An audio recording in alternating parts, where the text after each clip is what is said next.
today's video, we are going over all of the Fortnite bosses ever added in from Chapter 2 to Chapter 3. The first ever bosses were added in Chapter 2 Season 1, and this was the Stormtroopers, which were located at a bunch of different TIE Fighter crash sites, which were the testing grounds for all of the other bosses to come. If you are new around here, don't forget to tap that subscribe button, and if you want to go and support me further, as always, don't forget to pop in code POST to your item shop. That's POST, it really does mean a lot. That's enough of that. Let's jump into this and start off with Chapter 2 Season 2. Brutus himself has a minigun, and he is actually located in the grotto. Now make sure you've at least got one weapon, because what you're going to want to do is eliminate him right now by aiming to the head. This is a very useful method. You can also build to block off the guards, your outfit won't disappear while building. You can see I take him out very quickly right there, and I finish him off with my pistol, and I managed to get the actual card. If you want to use it, you don't have to, or you get the weapon. Now you can either run straight out of here to get away from all the enemies that have landed here, or you can go to the vault and open it up. In this gameplay, I decided to actually go to the vault, so once you're in here, Meowscles could be anywhere. He's usually on the lower part, just down below me, but if he's not there, he can also be found in the bridge or just somewhere wandering around on these balconies. He won't actually be in the basement of the boat though, so you'll never find him there, and you'll never actually find him on the outer deck either, so he's always going to be in this main room, which is pretty big, so there are a lot of guards, so do watch out. But the guards are a little bit daft because they don't really notice you very easily, and you can kind of avoid them. Once you do start shooting though, they will definitely notice you're there, so just take them out as quickly as you can, and you'll be free to go.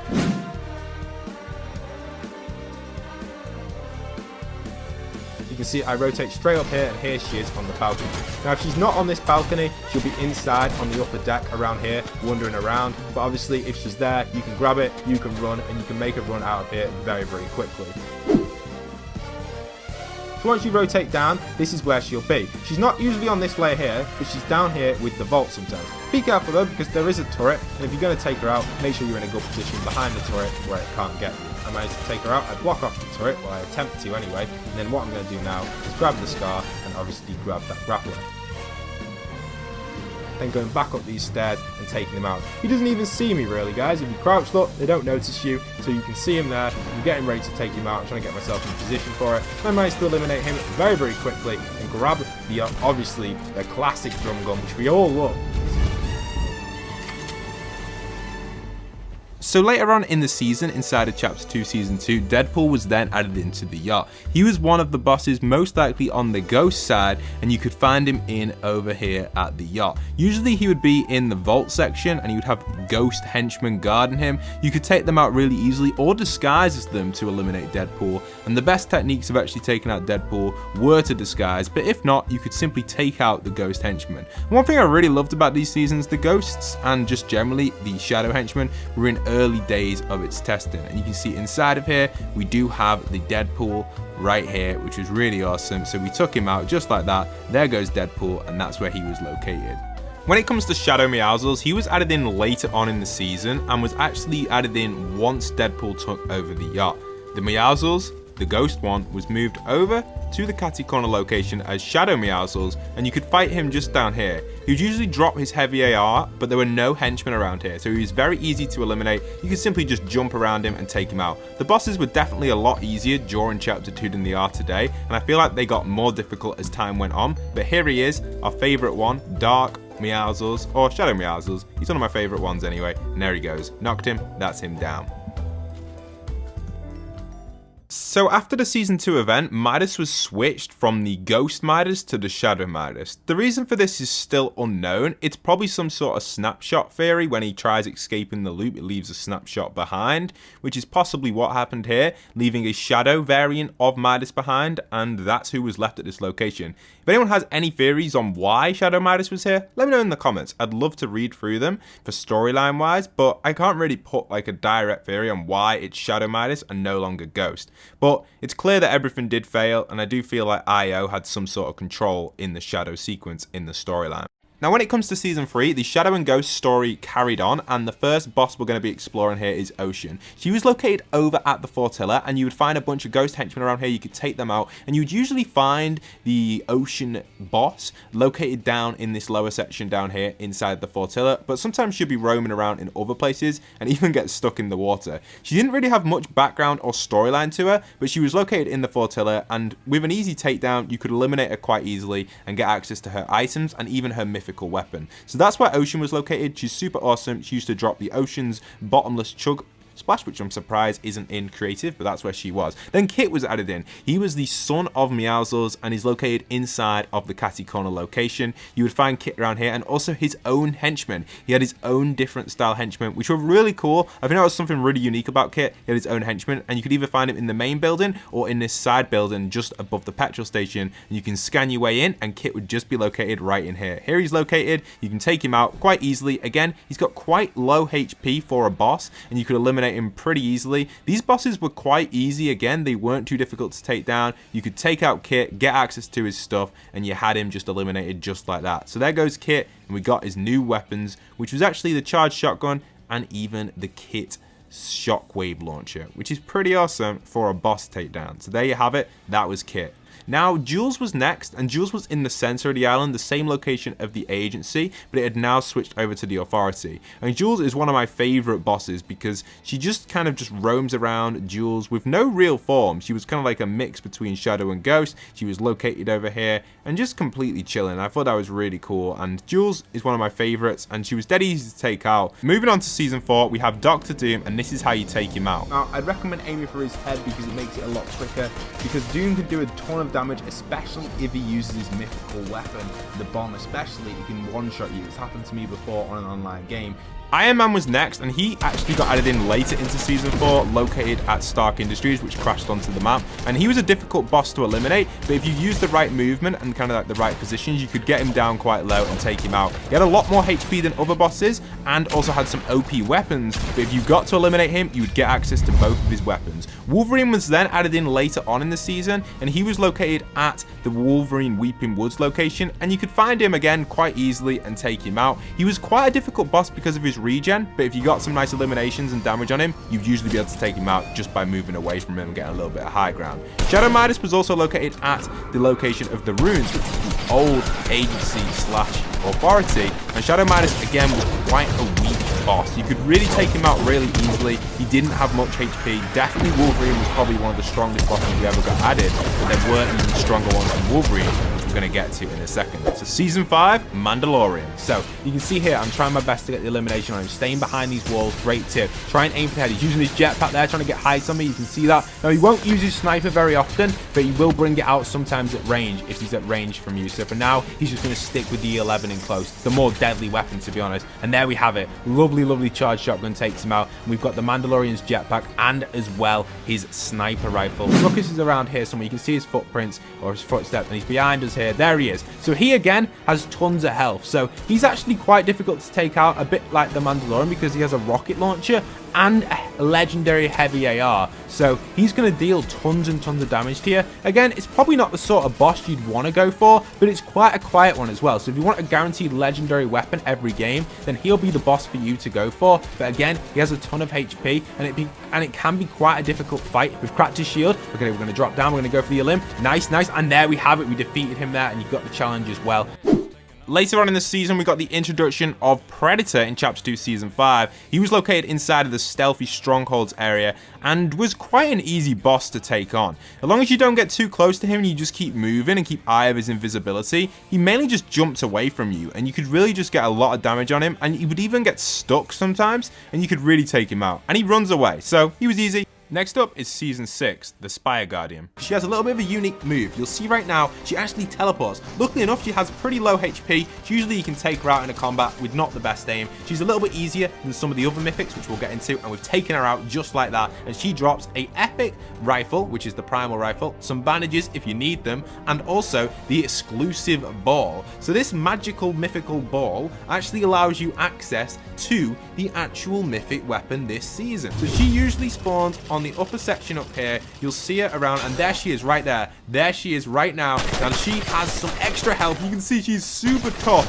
very strong, but you can see her shield above her health, which is really handy. If you get some headshots off and have a decent weapon, you'll be able to take her. Take some cover. Be careful because she has a really good mythical shotgun, but once you drop her shield, she's set to go.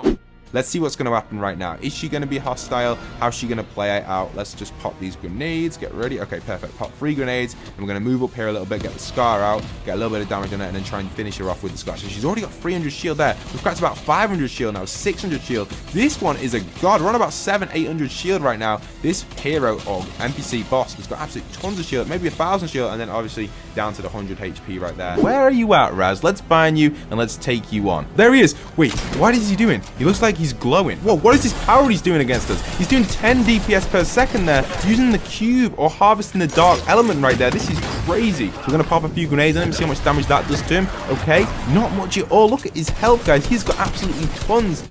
Here's a little clip from one of my favorite boss meets we did on the channel over here. This is where we got all of the NPCs to meet the Raz boss. He's just so powerful. I think he's probably the most powerful boss we've ever had. He did get nerfed in Fortnite within like the first week, but in that first week he came out is when we filmed all these clips, and he would just beat almost everyone. He was super powerful. Make sure you check these videos out if you haven't already. It was one of the best boss meets we do. I'll link it at the end. I'm fully healed up right now, and Raz is just below me. We can now finish him off if we get in close enough. Let's see if we can get some AR shots on him. AR seems to definitely be the best option, I think, to take out Raz. So if you've got an AR, definitely use that. The bows don't seem to do much at all. AR, go with that every single time. The shotgun seems useless as well. You can see again, look at how much little damage the shotgun actually does to him. He's basically immune to shotguns, which is just crazy. I did not expect them to do that inside of Fortnite for a boss. There you are. We take him out. Raz is down. And you come to this back section over here, and you'll find this toilet. Now, these toilet chutes will actually take you into the basement a lot quicker rather than going to the basement itself. And it puts you in a decent spot because this spot gives you access straight to Slone in the center.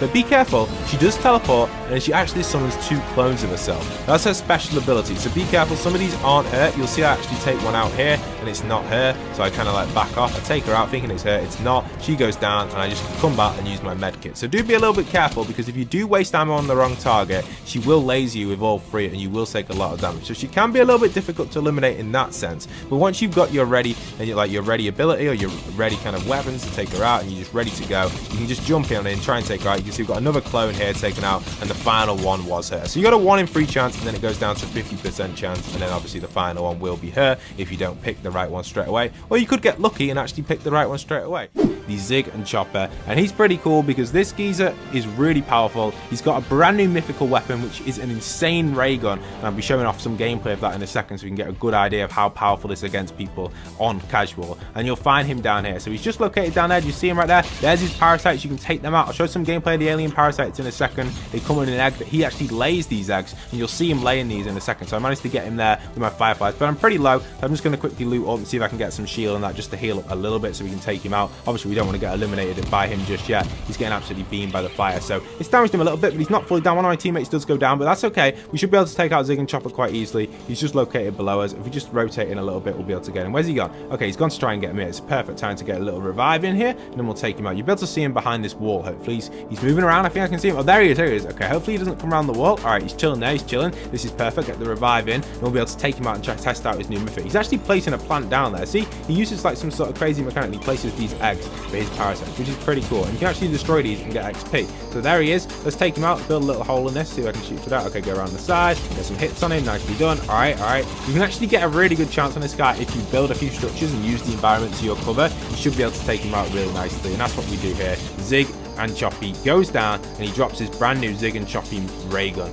Dr. Slone was then also added into Season 8. Check out some of her gameplay now.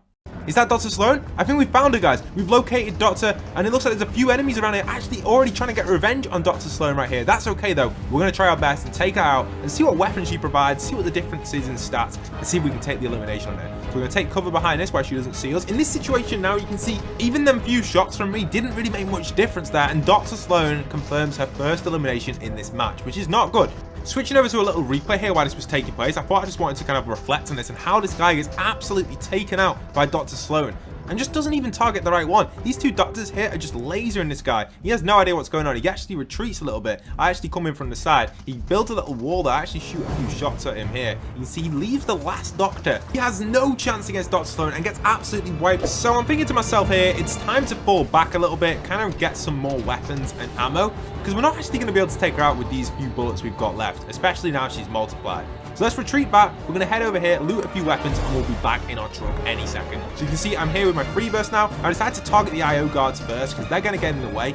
And we've got the doctor over there, again, positioned. She's going to clone, so she does clone, so there's now 3 of them. We've got to kind of identify which one she is. She might be that one there on low health, unless that's one of her clones from someone else in the engagement. We're going to pop a few grenades over there, see if we can get them on her. Oh, nice. Oh, nice. We've taken her out with grenades. She's down. Nicely done. And even the IO guard there on the left, he's pretty low as well. Let's take him out as well just to make sure he doesn't get the rev on her. And we're pretty much set. There we are. Keep lasering in. This isn't the best accuracy from me here, but I'm a little bit rusty because we're playing creative a lot. You guys know that. But you can see I'm trying to take this guy out. Oh, no, that's not good. Let's just finish it with the harpoon. Harpoon him in. There we are. One more hit on him. He should be eliminated. There we are. Nice. And we've taken them out. Imagine order down. IO boss Dr. Slone eliminated. The Cube Assassin was also added into Season 8. Check this out. And this is where she is. So this time we actually got her in it, and she actually has the boss minigun, which she will drop every single time. And if you two take her out, you will get access to it. You got to be careful though. She has a crazy shield and a bunch of damage, and she's got really good aim. With this shield, what you want to do is go around the side. Luckily enough, I had about 6 grenades that I'd like thrown her real quick to get a bunch of damage on her, and we're so close from losing the battle here against it. And luckily enough, with that clutch shotgun right there, we managed to take out the Cube Assassin. The Caretaker was also added in as a boss inside of Season 8. He was a different style of boss, more like one with a big bunch of HP, and you could find him roaming the map. If you get yourself in the right position, you could take him out quite nicely, get a bunch of damage on him, and you would literally be able to take him out quite easily, especially if there was multiple of you actually aiming through the Caretaker. He was more powerful in the exclusive LTMs. They had the Horde mode, but in the actual solo or battle labs or whatever you were fighting him in, he was much easier to take out, and you could deal an absolute ton of damage if you hit his weak spots. You see aiming at his weak spots right now is just doing so much more damage than it would be aiming at any other spot on the Caretaker, and eventually with a bunch of damage on his weak spots you could take him out and get access to all of his loot, which was quite good. And to be honest, I don't think many people really bought the Caretaker. I think once you've done it once, a lot of people just avoided him because the loot was okay, but sometimes it wouldn't be the loot you're after. But this time we got lucky and we got some decent loot. So there was the Caretaker, and that's where he was located. And finally, the final boss which was added in was the Foundation in Chapter 3 Season 1. You would find him located inside of the Sanctuary, and he will be located usually on this far side by the beach, but can roam around anywhere, and he would walk around the entire area. What was really cool about the Foundation is he was not hostile unless you attack him, and if you attack him, then he goes super hostile, and you've got to take him out and see what he drops. He actually drops probably one of the better weapons and one of my favorite ever mythical items inside of Fortnite. We have a separate video on the channel of all the mythics. If you're interested in that, I'll link it at the end as well. But the Foundation was quite easy to take out. If you just keep your distance and try hitting him with a sniper, it was an easy way. There's also a few techniques of taking them out using harpoons by flinging them up into the air, which would work against almost any boss. And also, you could even use kind of walls and stand completely still, because for some reason, he just doesn't seem to hit you when you stand still. I feel like the AI's aim isn't that good, which is kind of strange, but to be honest, most people do move and get pulled and get taken out by the boss. But if you get some nice positioning, you can take out the Foundation quite easily, and you'll get his amazing mythic, which is probably one of the best weapons ever. And there goes Foundation. He's almost down. A few more hits on him. One more hit on him here. I'm going to get one more hit on him. And there we have it. Foundation is down. I hope you guys have enjoyed today's video. Check out the videos on screen. I'll see you guys over there.